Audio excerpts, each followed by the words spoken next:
I just wanted to jump on and say, no, don't buy it. You don't need it. Buy the Sony ZV-1. Hey guys, what's going on? This is Francois with the Image Eye. It is about 6:30 here in the morning in Seoul, South Korea. It's pretty hot outside.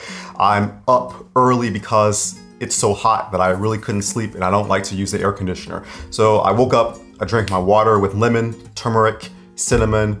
I started washing some clothes, started doing some stretches. And while I was doing my stretches, I turned on the computer and I was able to look at all of the new videos about the Sony ZV-1 Mark II. Yo, this camera looks just like the Sony ZV-1 and the specs are very similar. So why should you buy the Sony ZV-1 Mark II? Well, you shouldn't, and I'll tell you why. First of all, you're probably wondering like, Francois, you just woke up in the morning, why do you have a hat on? Well, I didn't shave. I didn't shave my face and I didn't shave my head. And unless you all want to look at my bald spot and see like this enormous glare from my balding spot, then I guess you better let me keep on my hat. Anyways, I was watching these videos about the Sony ZV-1 Mark II, and to be honest, none of these specs look impressive at all, like none of them. There's this real-time eye tracking, and it looks like Sony has implemented the cinematic modes from the ZV-1 or ZV-E1, and that's about it. Like everything else is pretty much the same as the Sony ZV-1. The battery is the same 1-inch 20 megapixel sensor.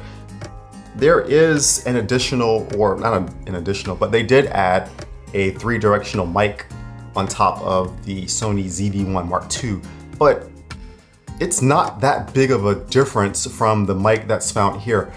So when I was looking at the videos and the specs of the ZV-1 Mark II, I saw that the specs aren't that different from the ZV-1. Yeah, ZV-1 Mark I. So why would you buy the ZV-1 Mark II? It's $900 new, and the Sony ZV-1 is $750 new. And I'm pretty sure you can find like a used one on the market for about, $600, $650. And it's just not that big of a difference for you to justify paying $150, $250 more, whatever, for an additional 3-directional mic. Because that's basically all that you're getting with the Sony ZV-1 Mark II. I do like what Sony is doing now. They're starting to use, this new recycled plastic to build all of their new camera bodies, which is great because there's a huge island of floating plastic out in the Pacific Ocean. So, humans, we're buying all of this stuff and then we're throwing them away as soon as we find that we don't need them anymore instead of recycling them. So yeah, Sony is really pushing the bar with that, and I appreciate Sony's effort for their new take on, building camera bodies. However, just the internals of the ZV-1 Mark II, I don't think it justifies either upgrading from the Sony ZV-1 or just flat out going out and buying the Sony ZV-1 Mark II. Like seriously, I have a separate channel. About 90% of my travel videos were shot with the Sony ZV-1. 80% of my other videos are shot with the Sony ZV-1. This camera is legit. It's still good in 2023. I wouldn't trade it. And when I looked at the Sony ZV-1 Mark II, I definitely decided that I wasn't gonna trade this camera in. This camera is great. It's still got 4K 30, just like the Sony ZV-1 Mark II. And it's got 1080, 120 frames per second, which is all you really need. Some people on the videos were saying how the stabilization is a bit better. Well, I mean, these days, besides me, because I do a lot of travel and I walk around with my camera, but who's really like walking around and vlogging like this? Like, I mean, not very many people, and not many people are vlogging like this, in public. There are some of my friends who actually, do that, but most of them just put the camera down and they talk directly into the camera, which is what you're gonna do. So if you're saying that the ZV-1's active stabilization or whatever stabilization this camera has compared to the ZV-1 Mark II is going to be some monumental difference, it's not. This camera is good. You don't need the Sony ZV-1 Mark II. If anything, you probably would be better saving your money in getting either the Sony ZV-E10 or the Sony ZV-E1. Me personally, I'm gonna get the Sony ZV-E1, especially when I hit my 300 subscriber mark. The only thing that keeps me from getting the Sony ZV-E10 is the APS-C battery.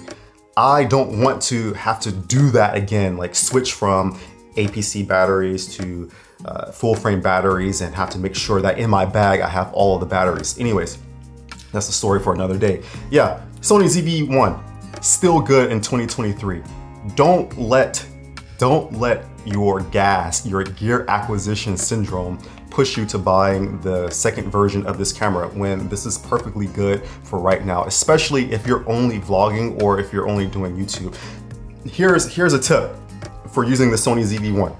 Make sure when you're walking and vlogging that you're walking very slowly and you're not, moving very quickly and running over rocks and things like that, which is going to cause the camera to shake.